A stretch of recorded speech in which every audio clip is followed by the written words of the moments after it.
ये स्टोरी मेरे दोस्त के साथ हुई थी और वो मेरा दोस्त था हॉस्टल का। अच्छा। हाँ, तो उसकी स्टोरी है। तो ये मेरा एक तरीके से मान लो बेस्ट फ्रेंड था। हॉस्टल में हम दोनों साथ में थे नैनीताल में। ठीक है। तो वहाँ मैं उससे मिला था पहली बार। क्या उम्र थी आपकी उस टाइम हॉस्टल? मैं था 10th क्लास, मैं गया था 7th क्लास में हॉस्टल।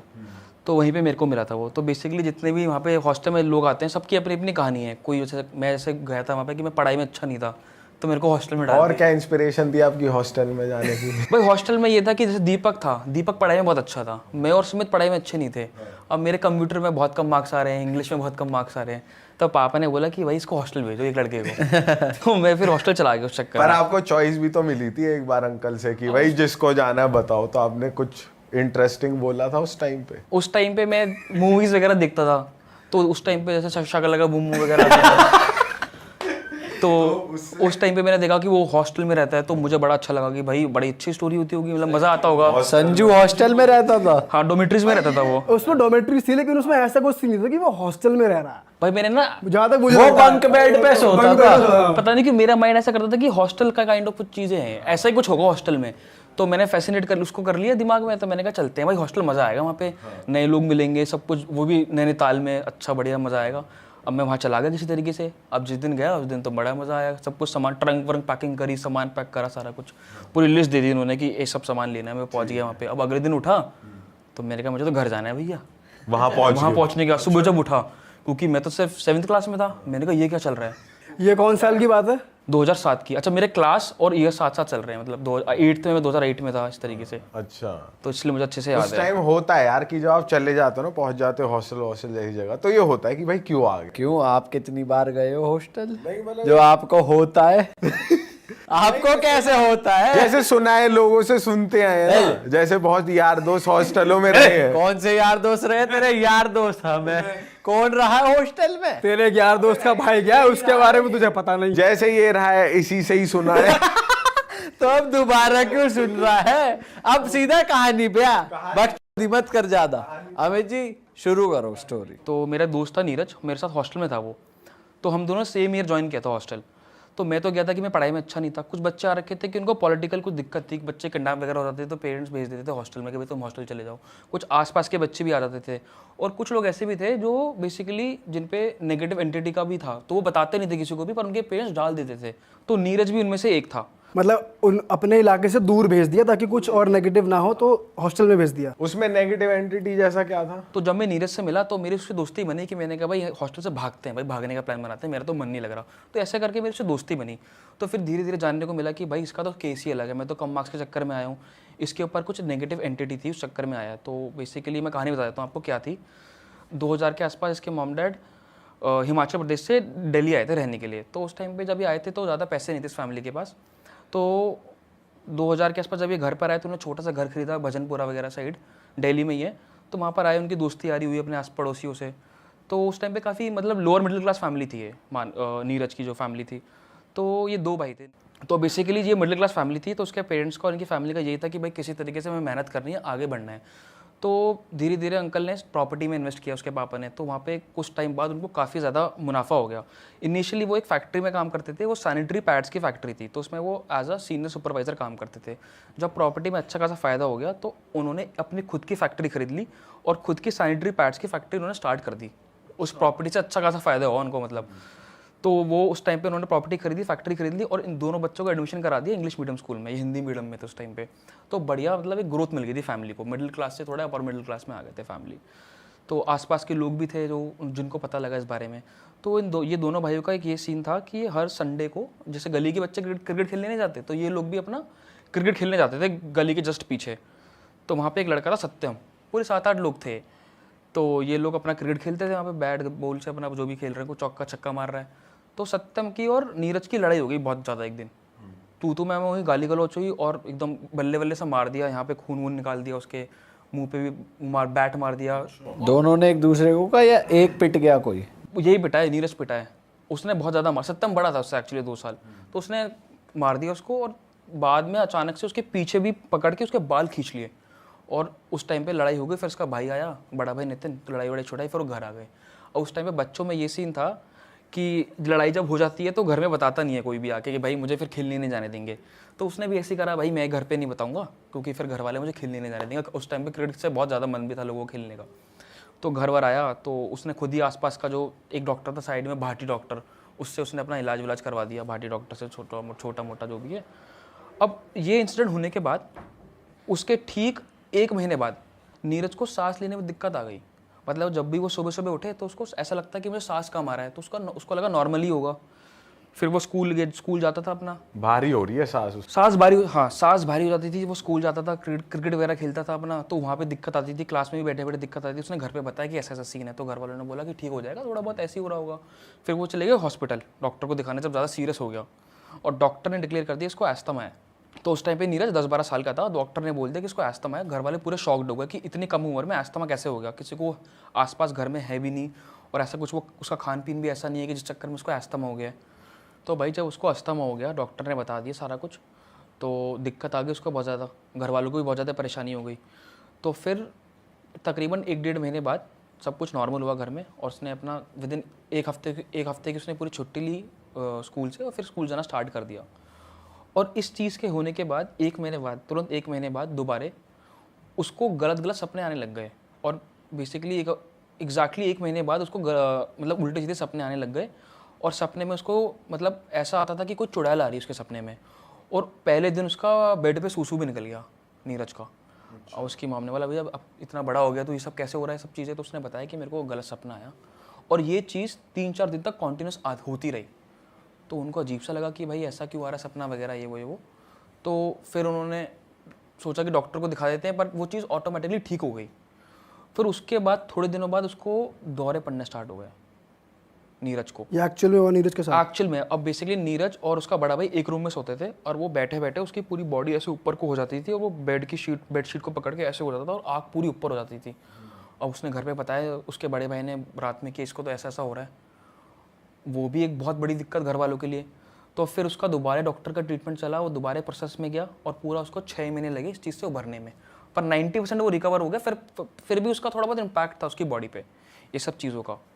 तो उसके घर वालों को थोड़ा शक हुआ कि भाई मेरे मतलब शायद नीरज के ऊपर किसी ने कुछ गलत तो नहीं कर दिया, क्योंकि मतलब मॉम डैड को तो पता रहता ही है कि काला जादू वगैरह सब चीज़ें रहती हैं, तो उनको लगा। बट उन्होंने फिर भी इस बात को ज़्यादा भाव नहीं दिया। उनका शायद हो भी सकता है और नहीं भी हो सकता, इग्नोर कर दिया इस बात को।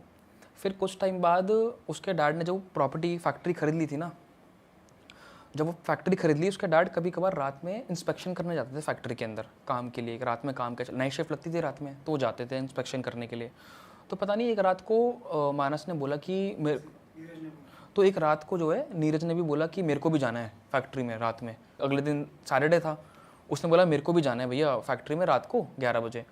तो उसने काफ़ी जिद करी। उसके पापा ने पहले मना किया भाई मत जा करके, रात का समय है, बट उसने वो माना नहीं। उसने कहा इनको जाना है।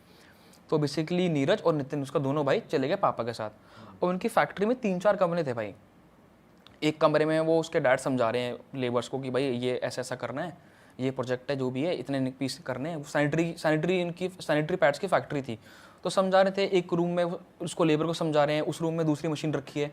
अब जो तीसरा रूम था राइट में, उसमें एक मशीन रखी थी जो कि नीरज के साइज हाइट से 3 गुना बड़ी थी। अब उस पर कोई भी जब भी वो कटिंग मशीन थी बेसिकली, उस पर कोई भी काम करता था ना आके, तो बहुत प्रिकॉशन से काम करता था, कि बहुत ब्लेड वगैरह थे, रोलर वगैरह थे उस मशीन के अंदर। तो वो चला गया उस मशीन के जस्ट सामने खड़ा हो गया जाके। अब उस मशीन में 3-4 बटन थे, एक ऑन ऑफ फॉरवर्ड का रिवर्स का। तो वो जाके रोलर के सामने खड़ा हो गया मशीन के सामने। उनको लगा लेबर को कि भाई खड़ा हुआ है, कोई दिक्कत नहीं है। उसने क्या करा, रोलर के बीच में अपना हाथ डाल दिया ऐसे करके, और हाथ डालने के बाद तुरंत ऑन कर दी मशीन, खुद ही ऑन कर दी। और ऑन करने के बाद वो मशीन ऐसी थी कि 1 सेकंड में 2 बार रोल होती थी। अब वो उसमें घुस गया, और जब वो अंदर घुस गया तो वो रोल होने लग गया। आसपास के सब लोग देखने लगे, लेबर चिल्लाने लगी। उसके फादर भाग के आए उस वाले रूम से, देखा तो खून वहाँ पे टपका पड़ा। उसके पापा ने हड़बड़ी में ऑफ की जगह रिवर्स वाला बटन दबा दिया। अब जब उन्होंने रिवर्स वाला बटन दबाया तो वो उस मशीन ने उसको उल्टा फेंक के मारा।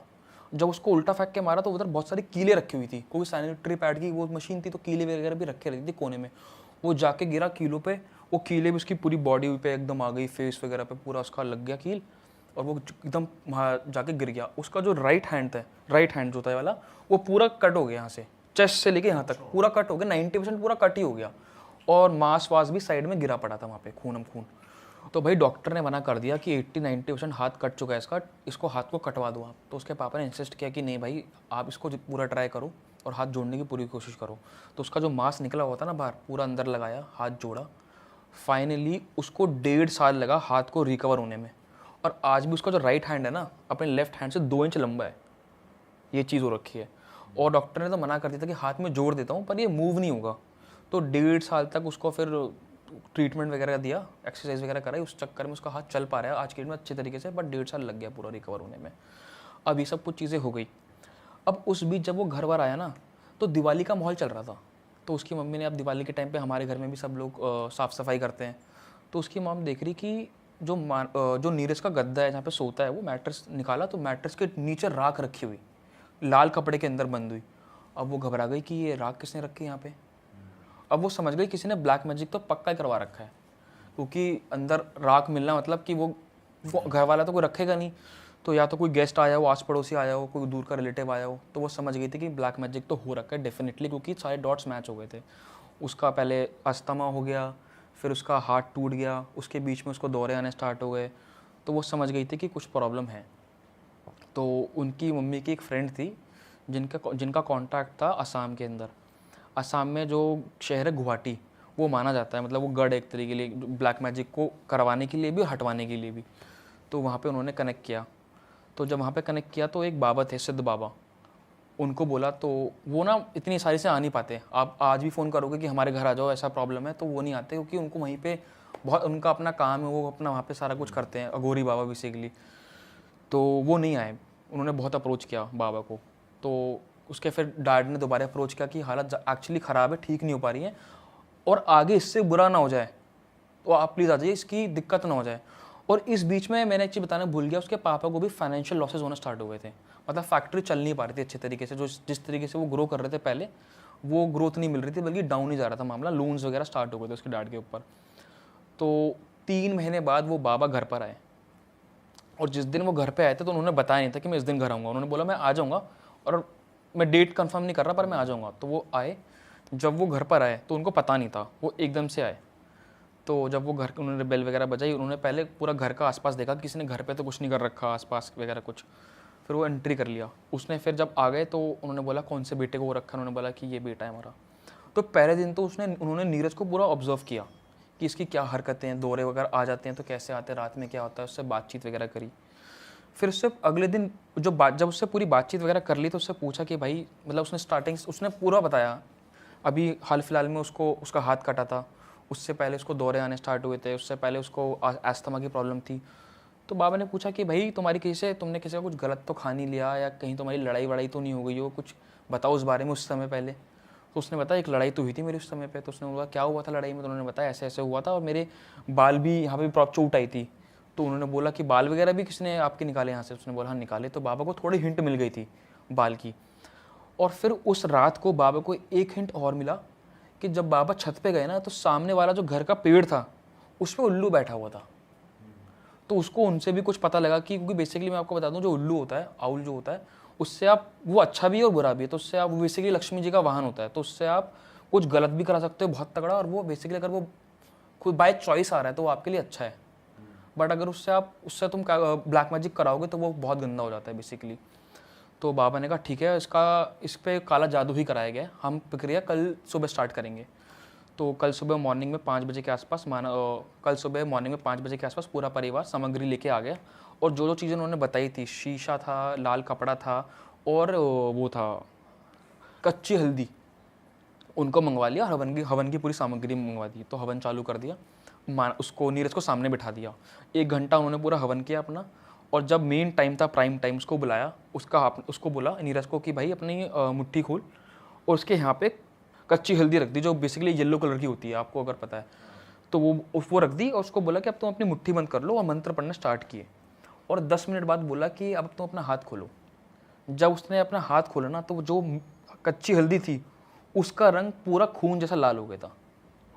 हाँ, तो जब वो पूरा खून जैसा लाल हो गया तो बाबा ने उसके बाद सारे रहस्य खोल डाले, सारी चीज़ें बता दी, और घर वाले पूरे शॉक्ड हो गए, पूरे नाम बता दिए।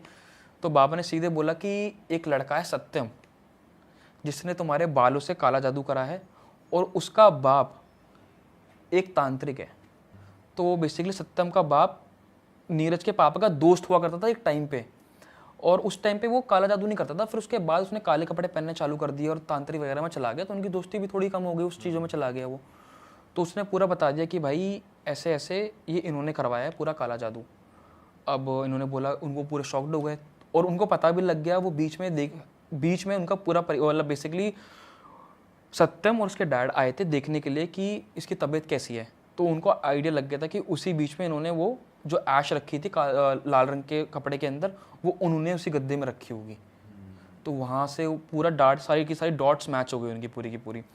अब उसके बाद बहुत गुस्से में थे, उन्होंने बोला कि इन्होंने हमारे ऊपर काला जादू करवाया कैसे, हमें पूरा सॉल्यूशन चाहिए और इसको गंदी से गंदी आप वो दो सज़ा।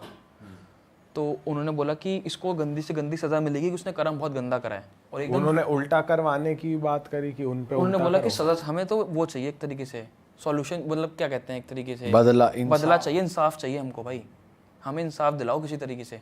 हमारे बच्चे के साथ ये सब कर दिया, कल को मर जाता हमारा बच्चा। तो उन्होंने बोला कि वो ऐसी मौत मरेगा कि मतलब वो सोच भी नहीं सकता कभी इस तरीके से। तो जितना टाइम नीरज को ब्लैक मैजिक स्टार्ट होने से अब तक लगा था ना, वो कह रहे थे इतना ही टाइम लगेगा उसको मरने के लिए। तो 3-4 साल हो गए थे, उन्होंने कहा 3-4 साल में वो एकदम नष्ट हो जाएगा। तो 2013-14 के अंदर वो आदमी मर गया उसको। और वो मरा कैसे? सत्यम मरा है उसके पापा, उसके डैड। तो वो मरा कैसे? उसको कैंसर हो गया। अब बेसिकली आपके अगर ऑर्गन्स में कैंसर होता है ना, लिवर में, दिल में, कहीं पे दिमाग में, वो बस्ट हो जाता है, बंदा मर जाता है, ऑर्गन फेल हो जाता है, बंदा मर जाता है। बट अगर आपके गले में अगर है ना बेसिकली कैंसर, तो आप इतनी आसानी से नहीं मरोगे, क्योंकि वो धीरे धीरे फैलता है। वो ऑर्गन तो है नहीं, कुछ मल्टी फेलियर तो ऑर्गन फेलियर तो हो नहीं रहा, वो धीरे धीरे करके इस तरीके से एकदम जैसे कहते हैं कीड़े पड़ जाना शरीर में, उस तरीके से मरा है वो आखिरी में आके। नीरज इस टाइम वहाँ कैसे आया हॉस्टल में? उसके बाद आया या बीच में आया? हाँ, उसके जब सब कुछ हो गया, पूजा वूजा हो गई, तो उसके डैड ने सोचा कि भाई अब मैं इसको हॉस्टल भेज रहा हूँ, क्योंकि मैं नहीं चाहता कि यहाँ पे और इस तरीके से कुछ गलत चीज़ें हों मेरे बच्चों के साथ। तो बेसिकली ये कहानी है भाई नोएडा की सेक्टर 137 की।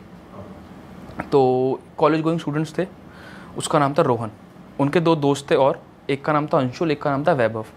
अब ये लोग ऐसे थे कि 2 लोग, कॉलेज का फर्स्ट ईयर था, स्टार्ट हुआ था। अब आपको पता ही कॉलेज के बंदे कैसे होते हैं, अपना पार्टी वार्टी करना, घूमना फिरना, मौज मस्ती लेना, नाइट पार्टी करना, घर पे हाउस पार्टी करना। तो एक दिन वो भी अपना घर पे पार्टी कर रहे थे, 3 दोस्त मिलके। वो फ्लैट था बेसिकली इसका अंशुल का और रोहन का फ्लैट था, रोहन और अंशुल का फ्लैट था। वैभव भी आ गए उनके साथ पार्टी करने के लिए। अब वो 5-6 बजे बैठ गए पार्टी करने के लिए, सैटरडे का टाइम था, कॉलेज की छुट्टी थी। तो ये लोग बैठ गए अपना बियर ड्रिंक्स वगैरह कर रहे अपना। ड्रिंक्स वगैरह करने के बाद अपना इनका दिमाग में आइडिया आया कि एक हॉरर मूवी चला देते हैं और देखते हैं बैठ के आराम से। तो इनको शौक था हॉरर मूवी देखने का, होता है कुछ लोगों को, तो लोग देखने लगे। 1.5-2 घंटा इन्होंने ड्रिंक वगैरह की, मूवी देखी, इन्जॉय किया। अब उसके बाद इनका दिमाग में आइडिया आया कि भाई अब बाहर निकलते हैं और बाहर चलते हैं, गेड़ी वेड़ी मारने चलते हैं बाहर, थोड़ा मौसम अच्छा हो रखा है।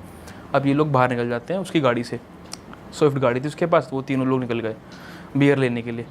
तो उन्होंने और बियर वेयर खरीदी। उन्होंने एक स्पॉट ढूंढ रखा था जो कि दिल्ली में था, कि उनका ये था कि भाई नोएडा से बियर लेंगे और जाएंगे दिल्ली, वहाँ पे यमुना है, यमुना रिवर। तो यमुना रिवर के पास एक स्पॉट था, तो उसके किनारे पियेंगे यमुना में बैठ के। उनका हमेशा से ये प्लान था। तो उन्होंने बियर वगैरह ली, अपना पी पा के आ गए। तो शॉर्टकट एक कच्चा रास्ता था, नाले के साथ साथ एक कच्चा रास्ता था। उसने कहा यहीं से ले ले, 5-10 मिनट बच जाएंगे तेरे।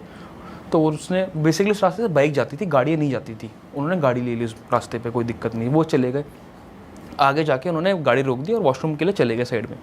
जब वो वॉशरूम के साइड में करने गए वहाँ पे, तो जैसे ही लेफ्ट साइड देखा ना, तो वो कच्चा रास्ता थोड़ा ऊंचाई पे था, राइट साइड में नाला था, लेफ्ट साइड में कब्रिस्तान था। अच्छा। तो अभी वो हॉरर पिक्चर देख के आए थे और थोड़ा बूस्ट, तो बेसिकली जो रोहन था वो थोड़ा एनर्जेटिक बूस्ट सा हो रखा था बहुत ज़्यादा, कि मैं कुछ नहीं समझता इन सब चीज़ों को, ये सब क्या चीज़ें हैं, मैं नहीं मानता सब चीज़ों को। तो और बिल्कुल किसी को बिना बताए खुद मस्ती में नीचे चला गया और नीचे से आवाज़ मार रहा है, देख मैं तो नीचे आ गया, तुम भी नीचे आ जाओ। कह रहे हम नहीं आ रहे भाई, नीचे तू रहा है नीचे। कह कुछ नहीं होता भाई। वो अपना हल्का सा आगे गया, वो कब्रिस्तान ही था, देख के अपना आ गया वापस। जब वो वापस आया ना, तो जहाँ उन्होंने गाड़ी पार्क करी थी, जहाँ पार्क करी थी वहीं नाले के साइड में एक दिया रखा हुआ था। अब वो दिया मैं आपको बता देता हूँ, उसमें बेसिकली 4 जोत थी, 4 वो जल रही थी, और बीच में रखा था अंडा, और अंडे के ऊपर खून के निशान, खून टपका पड़ा था एक तरीके से पूरा वो, और वो जल रहे 4 दिए। तो वो कह रहे इतनी रात में ये सब 8-10 बजे की बात थी अप्रॉक्स, तो इतनी रात में ये सब चीज़ें क्या रखी हुई हैं। तो उन्होंने देखा, तो बेसिकली रोहन आया और उसने आते उसमें लात मार दी और जाके अपनी ड्राइविंग सीट पर जाके बैठ गया। बोला मैं नहीं मानता सब चीज़ों को, हटाओ इनको। गाड़ी वो कह रहे तू पागल है, ऐसा नहीं करना चाहिए, दोस्त यार कहने लगे उसको। उसने कहा अपना जो प्लान है उसको करते हैं, सब चीज़ें कुछ नहीं होती भाई, तुमको मैं पहले ही बता चुका हूँ। वो चले गए अपना यमुना पे। अब उनका जो स्पॉट था वो बेसिकली वो दिन में जाया करते थे, रात में नहीं जाते थे स्पॉट पे, क्योंकि रिवर क्या होता है रात में ना थोड़ा पानी जहाँ पे रहता है ज़्यादा आगे की तरफ आ जाता है। उसने कहा हम थोड़ा आगे की तरफ बैठ लेंगे भाई, क्या दिक्कत है। वो चले गए उस रास्ते से, कच्चे रास्ते से वहाँ पर गए। वो वहाँ पर जैसे पहुँचे, बिलीव मी भाई, वहाँ पे एक डेड बॉडी पड़ी है और उसका ये वाला जो पार्ट है ना वो कबूतर मतलब खुला पड़ा है पूरा, और ऊपर से जो होते हैं गिद्ध होते हैं, कौन होते हैं, वो खा रहे हैं बैठ के उसको। वो वहाँ पहुँचे थे, वो देख रहे हैं कि इतने सारे चिड़ियाँ कैसे बैठ के कहाँ बैठी, क्या खा रही हैं इतनी रात के अंदर। तो डेड बॉडी पड़ी, उसका पूरा खुला पड़ा ढांचा, और जाके रोहन ने उसकी जगह फ़ोटो खींच क्लिक कर ली। कह रहा रोहन ने फोटो क्लिक, जो चौड़ा हो रहा था ऐसे उसने जो चौड़ा बनने का था उसका, भाई मुझे इन सब चीज़ों को फ़र्क नहीं पड़ता। उसने जाके उसकी फ़ोटो क्लिक कर ली उस इंसान की। उसको देखने का भी मन नहीं कर रहा, मतलब वो ऐसा था बेसिकली, अंशुल ने मुझे बताया, वो कह रहा मुझे देखने का भी मन नहीं कर रहा, इतना वाहियात सीन था, मतलब कोई उल्टी आ जाए इंसान को देख के। उन्होंने तुरंत वहाँ से भागे, कहीं कुछ पुलिस का सीन ना हो जाए कि भाई तुमने तो नहीं मारा। अब पता नहीं वो मारा है क्या सीन है, किसी को कुछ नहीं पता। वो अपना गाड़ी में बैठ के वापस आ गए। अब जब वो वापस आ रहे घर की तरफ, तो 137 सेक्टर जो आपने देखा, नोएडा एक्सप्रेस वे ही है वो बेसिकली, तो बड़ा खुला एरिया है। वो जा रहे थे, घर पहुँचने से 5 मिनट पहले ही उनकी गाड़ी का एक्सीडेंट हो गया बिल्ली से। काली बिल्ली सामने आ गई एंड उससे एक्सीडेंट हो गया, वो ऑन द स्पॉट वहीं मर गई।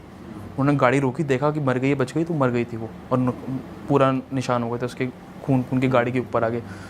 और उसने कहा कल ही ठीक कराई हो, बट वो थोड़े अब घबरा गए थे तीनों कि भाई तूने पहले वो सब चीज़ें करी है, शायद उसी चक्कर में हुआ ये, वरना होती नहीं चीज़ें यूजुअली इस तरीके से। वो रात में गए घर अपने गाड़ी पार्क करी बेसमेंट में, लिफ्ट से गए, वो 14th फ्लोर पे रहते थे, वहाँ चले गए। अब उनके पास एक पेट डॉग भी था।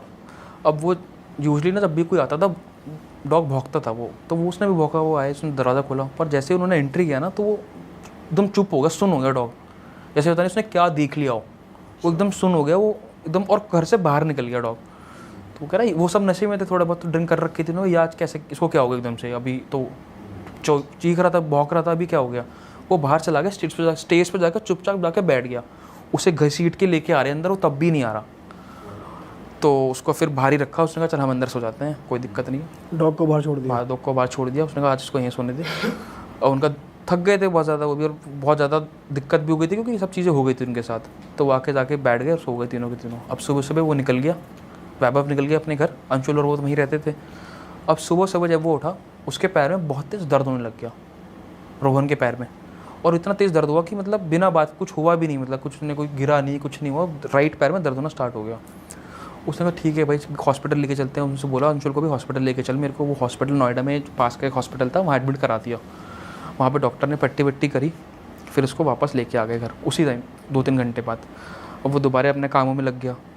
अगले दिन दोबारा उसको उसके अंदर दिक्कत होनी स्टार्ट हो गई और ज़्यादा। अभी तक तो उसको बस दर्द ही हो रहा था, उसको लग रहा कि इन्फेक्शन वगैरह कुछ ऐसा तो नहीं होगा, कुछ इस तरीके से, कोई दर्द बहुत ज़्यादा बढ़ गया था। अब उसको दोबारा लेके गए, और पट्टी तो उसकी बंदी रखी थी, तो बहुत दिक्कत हो रही थी हॉस्पिटल आने में, ले जाने में। उसको दोबारा एडमिट करा दिया। और इस बार जब वो हॉस्पिटल पहुंचा तो उसने घर पे इन्फॉर्म कर दिया कि मेरे पैर में ज़्यादा दिक्कत आ गई है। उसके मॉम डैड पंजाब में रहते थे, वहाँ पर रूपनगर में रहते थे, और उसका एक भाई था वो कनाडा रहता था। तो उसके मॉम डैड उसी रात निकल गए घर से कि हम आ जाते हैं, कोई दिक्कत नहीं है, तेरा ध्यान रख लेते हैं। वो घर वाले आ गए घर वापस, उसके फ्लैट पर चले गए, और वहाँ से फिर हॉस्पिटल आ गए। तो वहाँ पे डॉक्टर ने उसको 1 हफ़्ता पूरा इलाज करा उसका, जो बेसिकली पैर में इन्फेक्शन हो गया था। 1 हफ़्ता पूरा इलाज करा और तब जाके वो घर आया। और ये बात उसने अभी तक किसी को नहीं बता रखी थी कि ये सब क्या हुआ है, सिर्फ वो 3 दोस्तों के बीच में थी। वो पैर से मारना और वो लाश देखना और बिल्ली का मर जाना। अब वो जब घर वापस आ गया, अंशुल भी वहीं था। अंशुल ने बोला ये सब तुझे लगता है क्यों हुआ तेरे पैर में दर्द? उसने कहा मुझे लग तो रहा है भाई शायद उसी वजह से। उसने कहा घर वालों को बता दे भाई एक बार क्या सीन है। उसने कहा नहीं घर वालों को तो नहीं बताऊँगा, आज ठीक हो जाएगा, कोई दिक्कत नहीं है। और टाइम बीतता रहा, 1 महीना हो गया, 1.5 महीना हो गया। 1.5-2 महीने बाद दोबारा उसका, वो दोनों नॉर्मल लाइफ चल रही थी, उनका एग्जाम चल रहे थे, सब कुछ चल रहा था। कुत्ता इतने नॉर्मल हो गया था, आने लगा घर के अंदर, ये क्या सीन? कुत्ता आने लग गया घर में वापस। उसी रात का कुत्ते का से उसी रात का सीन हुआ था वो, उसके बाद कोई सीन नहीं हुआ। फिर 1.5-2 महीना बीत गया, उसका कॉलेज स्टार्ट हो गया। फिर वापस जब एक रात को वो सो रहे थे, रात के 2-3 बजे उसका पैर में दोबारा एकदम उससे भी ज़्यादा दर्द स्टार्ट हो गया। और सिर्फ 1.5, उसने कहा हो जाएगा ठीक, कोई दिक्कत नहीं है। 1.5 से 2 घंटे में उस पैर का साइज़ दुगना तिगना हो गया, स्वेल हो गया पूरा प्रॉपर। उसको ले गए फिर हॉस्पिटल दोबारा अंशुल। अब जब हॉस्पिटल ले गए तो डॉक्टर ने बोला कि अब तो ये ज़्यादा कंडीशन ख़राब हो गई है, बट उसने आपको एडमिट कराना पड़ेगा, डॉक्टर ने ये बोला। तो उसने पूछा क्या हो गया इसके अंदर, क्या वो कह रहा सब कुछ टेस्ट करने के बाद ही पता लगेगा। अगेन फिर घर वाले परेशान हुए, आए 1.5-2 महीने बाद दोबारा। अब जब वो आए घर वाले तो उसका पूरा प्रोसीजर चला, उसकी मॉम और डैड दोनों आ गए। डैड घर उनको मॉम को छोड़ के वापस पंजाब चले गए, मॉम वहीं बैठ उसके साथ रात में रहती थी और दिन में कोई नहीं रहता था वहाँ पे हॉस्पिटल के अंदर। तो बेसिकली सब कुछ होता रहा, 4-5 दिन बीत गए। फिर उसी हफ्ते एक रात के लिए उसके दोस्तों ने बोला वैभव ने कि मैं भी देख लेता हूँ दोस्त का क्या हाल चाल है। और अंशुल ने बोला हम चले जाते हैं, आंटी आज आप रात को घर रुक जाओ, हम यहाँ पे इसके साथ रुक लेते हैं यहाँ पे। उसने कहा ठीक है। अब उस रात बेसिकली जिस हॉस्पिटल का नाम नहीं लूँगा, जिस हॉस्पिटल में एडमिट था वो 6th फ्लोर पे था, टॉप फ्लोर वही था। तो जहाँ पर वो एडमिट था ना जिस रूम के अंदर, तो वहाँ पर उससे मिलने चले गए 6th फ्लोर पे वो। अब वो दोनों सब तीनों बैठ के गॉसिप कर रहे हैं कि ये सब तेरी वजह से हुआ है, तूने जो सब चीज़ें करी थी उसी वजह से हुआ है। अब वो 2015 की बात है, ये 15-16 की बात है। उस टाइम पे ना स्मार्टफोन आए थे, कुछ लोग स्मार्टफोन में चला रहे थे, कुछ लोग वो नोकिया वाला फ़ोन में चला रहे थे। तो रोहन के पास वो नोकिया का फ़ोन था। तो थोड़ी देर में ही एक वो आती है नोटिफिकेशन फ़ोन पे, जैसे पहले आती थी ब्लूटूथ की, आप पे कोई फाइल भेजना चाह रहा है, उसने कोई फाइल की रिक्वेस्ट आई, उसने कैंसिल कर दी, वो दोबारा आई उसी फ़ोन पे आई दोबारा। उसने कहा चल एक्सेप्ट कर लेते हैं क्या चीज़ है। उसने उसको एक्सेप्ट किया तो देखा एक ऑडियो आ रखी है 2 मिनट की। उसने कहा देखते हैं भाई, उनके अंदर क्यूरोसिटी आ गई क्या वीडियो है, क्या ऑडियो क्या देखते हैं भाई। वो ऑडियो चलाई तो एक छोटी सी लड़की गाना गा रही है, उसकी कोई लिरिक्स नहीं है गाने की, बस वो ऐसे ऐसे ऐसे कर रही है, गुनगुना सी रही है, लाइक एक छोटी सी बच्ची। उसने कहा ये कौन भेजता है भाई छोटे सा, मतलब ये सब क्या है। तो उन्होंने कहा ठीक है भाई कोई बात नहीं। अगले 2 मिनट बाद दोबारा एक और फाइल की रिक्वेस्ट आई। जब दोबारा फाइल की रिक्वेस्ट आई तो उन्होंने कहा देख भाई क्या रिक्वेस्ट आई है, एक्सेप्ट करी। तो इस बार एक फ़ोटो आई। जब वो फ़ोटो आई उन्होंने देखा तो बेसिकली रोहन के पास में फ़ोन था, इधर वैभव था, इधर अंशुल था। उन्होंने देखा, अब अंशुल बोल रहा है कि ये तो यार कोई बाबा की फ़ोटो लग रही है, कोई बूढ़े बाबा की। और ये बंदा बोल रहा है वैभव कि भाई ये तो कोई औरत लेडी की फ़ोटो लग रही है। और रोहन को समझ नहीं है कि वो क्या फ़ोटो, उसको समझ नहीं आ रहा। उसने कहा ये क्या बात हुई कि तू साले ये मतलब तू भाई ये बोल रहा है और तू अलग फ़ोटो बोल रहा है। तो उनको बाद में रियलाइज़ हुआ कि जब उस फोटो को टिल्ट करा ना, फ़ोन को टिल्ट करा, तो यहाँ से वो किसी बाबा की फ़ोटो लगे और इधर से कोई लड़की की फ़ोटो लगे। तो अजीब सी फ़ोटो थी वो बहुत ज़्यादा। तो उन्होंने कहा छोड़ो भाई सब चीज़ें, कौन भेज रहा है क्या नहीं भेज रहा। अब वहाँ पे उनको दिक्कत इस बात पे ये भी हुई कि उस पूरे हॉल में कोई और भी नहीं था, तो ये भेज कौन रहा है। वो उन्होंने डिनर विनर किया, वैभव चला गया अपने घर वापस। अब अंशुल और रोहन उसी रूम में बैठे हैं। अब क्या होता है, थोड़ी देर बाद जैसे पानी टपकता है बाल्टी के अंदर, वो टपकने की आवाज़ आने स्टार्ट हो गई कि बाल्टी के ऊपर वो पानी टपक रहा है, टप टप टप टप। अब जैसे कि उसने मेंशन कर दिया यार बहुत टाइम से टपक रहा है। तो अंशुल बोलता है भाई मुझे तो कोई आवाज़ नहीं आ रही, तेरे को ही आ रही है पानी की आवाज़। तो बोल रहा है भाई मेरे को सही में आ रही है। वो कह रहा है प्रैंक मत कर मेरे साथ, मुझे आवाज़ आ रही है। उसने कहा मुझे नहीं आ रही। वो गया देखने के लिए बाथरूम में, कुछ भी नहीं, कोई भी टैप नहीं था, कोई बाल्टी नहीं थी। बालकनी में चला गया, कुछ भी नहीं था, कहीं से आवाज़ नहीं आ रही थी। इतना ही रूम था वो, लगभग बहुत आसानी से समझ सकता है आदमी कहाँ से आवाज़ आ रही कहाँ से नहीं आ रही। बट उस आवाज़ कहाँ से आ रही थी कुछ समझ ही नहीं आ रहा। चेक कर लिया पूरा का पूरा। उसके बाद अंशुल उसका ऐसी प्रैंक करने लग गया बैठे लाके, कह रहा तू भाई तू मत कर, तू मुझे पता तू ही कर रहा है, रोहन बोलता है। तो टाइम बीतता रहा। अब थोड़ी टाइम बाद वो आवाज़ अंशुल को आने लगी। तो कह रहा देख मुझे आने लग गई भाई आवाज़ वाली। कह रहा मुझे नहीं आ रही अब। तो बेसिकली उनको फिर बाद में दोबारा रियलाइज़ हुआ, जब उसको उसकी आवाज़ आती थी तो अंशुल को नहीं आती थी, और जब रोहन को आती थी उसकी आवाज़ उसको नहीं आती थी। तो वो गेम खेलना चालू कर दिया उन्होंने आपस में। कह रहा देख अब मेरे पास आ रही है। फिर 4-5 सेकंड बाद देख वो कह रहा अब तेरे पास आने वाली, कह रहा अब मेरे को आ रही है। तो वो कह रहा है मैंने हर चीज़ को बेनिफिट ऑफ डाउट दिया कि भाई जब भी मैं किसी को पूछता हूँ कहाँ से हुआ कैसे हुआ, वो उसको क्या समझ नहीं आया मेरे को कि भाई एक्चुअली हो कहाँ से रहा है ये, और इसका सोल्यूशन दो कि भाई जब मेरे को अब आप और मैं यहाँ बैठे हुए हैं, एक ही आवाज़ मुझे आज सुनाई दे रही है और आपको सुनाई नहीं दे रही, मतलब वो वाला चीज़ सीन हो गया प्रॉपर। तो कह रहा पता नहीं भाई अब ये सब चीज़ें अभी क्यों होनी है, रात के तू सो रहा है मेरे साथ, तेरे आने चक्कर में हुई है क्यों हुई है, कुछ समझ नहीं आ रहा। वो ब्लूटूथ वाला सीन भी। तो टाइम बीतता गया। उन्होंने बोला भाई एक काम करते हैं, अभी परेशान कर रही है आवाज़, नीचे से बुलाते हैं उसको अटेंडेंट को और ये हम अपना रूम शिफ्ट करवाते हैं। उसने कहा ठीक है। तो ये ना इमरजेंसी का एक बटन होता है, उस बटन को जब आप प्रेस कर देते हो तो वो प्रेस ही रहता है अनटिल वो अटेंडेंट आके उसको बंद करे। तो 1-1.5 घंटे में 1 से 1.5 मिनट में बंदा आ जाता है। वो इमरजेंसी बटन होता है। बट 2 मिनट हो गए, 5 मिनट हो गए, बंदा आया नहीं। अंशुल ने बोला भाई मैं जाके देखता हूँ नीचे बंदा क्यों नहीं आया। वो कह रहा है भाई मुझे अकेला मत छोड़, वैसे ही मैं अकेला हूँ यहाँ पे इस रूम में। तो वो कह रहा है मैं देख के आता हूँ, कोई दिक्कत नहीं है। वो गया लिफ्ट में, लिफ्ट किया तो लिफ्ट चल नहीं रही थी। फिर वापस नीचे गया पूछने के लिए भैया ऊपर हमें अटेंडेंट चाहिए। वो कह रहा चलेगा वहाँ पर पहुँच चुके हैं आप जाके देख लीजिए। वहाँ पर गया, जब वो अंशुल रूम में पहुँचा वहाँ पे तो वो अटेंडेंट भी आ चुका था। तो आपने कहा भाई लेट क्यों आए तुम इतना ज़्यादा? तो कह रहा मैं एक अलग केस आ गया था, वहाँ पर उसको अटेंड कर रहा था। अब उसके बाद जब वो केस अटेंड करते जब वहाँ पहुँच गया, वो कह रहा आपने बुलाया क्यों? कह रहा मुझे रूम बदलना है। कह रहा क्यों? कह रहा एक आवाज़ आ रही थी। कह रहा कौन सी आवाज़? कह रहा जब वो बंदा आया बेसिकली वहाँ पे वो आवाज़ ही नहीं थी। अब वो कह रहा हमें इसको कैसे बताएं क्यों आवाज़ आ रही थी? कह रहा भैया यहाँ पर आवाज़ आ रही है, आप ना दूसरे रूम में या फिर आसपास के रूम में चेक कर लो। अब उसने एक बात बोली, कह रहा इस पूरे फ्लोर पे ना आज के दिन सिर्फ आप ही हो और कोई है ही नहीं यहाँ पे। इस पूरे फ्लोर पे सिर्फ आप ही का बेड अलॉटेड है आज के दिन और कोई है ही नहीं, तो आवाज़ आ ही नहीं सकती। अब सब लॉक्ड है पूरा प्रॉपर। अब वो उनकी और दिमाग ख़राब होगा कि भाई ये क्या हो रखा है, हम ही यहाँ पे हैं और फिर ब्लूटूथ कहाँ से आया? ये तो है नहीं कि हम इस फ्लोर पे बैठे हैं तो फर्स्ट फ्लोर से ब्लूटूथ आ जाएगा नीचे, या नीचे वाले से आ जाएगा। तो उसकी और ज़्यादा लग गई। तो उसने कहा ठीक है आप कह रहे हो मैं कर देता हूँ आपको। अब उसको साइड वाले रूम में कर दिया, सबसे वो कॉरिडोर था पूरा, सबसे एक्सट्रीम वाले जो रूम था कॉरिडोर का, वहाँ पे उसको भेज दिया। अब वहाँ पर पहुँच गए, उनकी हवा टाइट हो रखी थी अच्छी खासी उस दिन, दोबारा उनको बहुत डर लग रहा था। अब थोड़ी देर बाद क्या हुआ, जो आवाज़ आ रही थी ना टिप टिप की, एक्चुअली में वो आवाज़ पहले तो जो चल रही थी वो तो चल ही रही थी, अब उसकी वॉल्यूम भी बढ़ गई और उसका टेम्पो भी बढ़ गया। अब वो टप टप टप टप ऐसे होती जा रही है। वो कह रहा भाई ये क्या, ये सब क्या है? और दोनों को अब दोनों को सेम आवाज़ आ रही है। अब जब वो आवाज़ बढ़ गई ना, उसने दिमाग लगाया, कह रहा मुझे एक बात समझ नहीं आ रही कि 2 घंटे से 3 घंटे से आवाज़ आ रही है, जब पानी बाल्टी पे गिर रहा है तो बाल्टी अभी तक भरी क्यों नहीं है? अब बेसिकली बाल्टी के ऊपर जब पानी गिरेगा तो वो आवाज़ कुछ और होती है, और जब वो पानी किसी पानी भरे हुए पानी भी गिरेगा तो वो कुछ और आवाज़ होती है। वो कह रहा भर क्यों नहीं रहा? अब वो आवाज़ इतनी ज़्यादा तेज़ हो गई थी, वो सुनाई दे रही थी किस तरफ से आ रही थी। तो उनके रूम में ना एक सामने एक और दरवाज़ा था, वो दरवाज़ा ऐसा दरवाज़ा होता है ना जो इधर भी खुल जाए उधर भी खुल जाए। तो उस दरवाजे के अंदर गया, वहाँ से आवाज़ आ रही थी। वो गया और उस दरवाज़ा खोला, देखा उसके अंदर एक और रूम था, वहाँ से वो आवाज़ आ रही। और उसकी जब उसने देखा ना वो रूम क्या है, उसकी वहीं फट गई। वो मॉर्ग रूम था, जहाँ पे लाशें वगैरह रखते हैं ना, अंदर से वहाँ से आवाज़ आ रही। वो वापस फिर वहाँ से एकदम तुरंत वहाँ से भाग के अंदर आ गया। कह रहा भाई आवाज़ तो वहाँ से आ रही है और वो बेसिकली वो वाला रूम है मॉर्ग वाला। अब कह रहा हम उनको दोबारा नहीं बोल सकते कि हमें ऐसे शिफ्ट करो। तो उसको दोबारा बोला अटेंडेंट को कि भाई आपने हमें यहाँ पे क्यों स्विच करा, यहाँ पे इस वाले रूम में क्यों करा, इस वाले फ्लोर पे क्यों डाला? तो कह रहा बेसमेंट में कुछ काम चल रहा है बेसिकली, तो उस चक्कर में टेम्परेली इनको यहाँ पर अभी इसको यहाँ पर हमने इस रूम को बनाया है। तो उसने कहा ठीक है। उसने कहा कोई दिक्कत नहीं है, आप रहो, आप जब बोलोगे मैं तब ऊपर आ जाऊँगा। उसने कहा ठीक है। वो दोबारा नीचे चला गया। अब क्या हुआ, उसने कहा भाई उसने मूवीज़, हम सब ने मूवीज़ में देखा है कि हनुमान चालीसा हम अगर चलाएंगे तो उसका थोड़ा पॉजिटिव इफेक्ट आता है उस चीज़ का। उससे अपने फ़ोन में हनुमान चालीसा स्टार्ट कर दी। मात्र तो 10-12 सेकंड हुए होंगे, उसका फ़ोन स्विच ऑफ हो गया।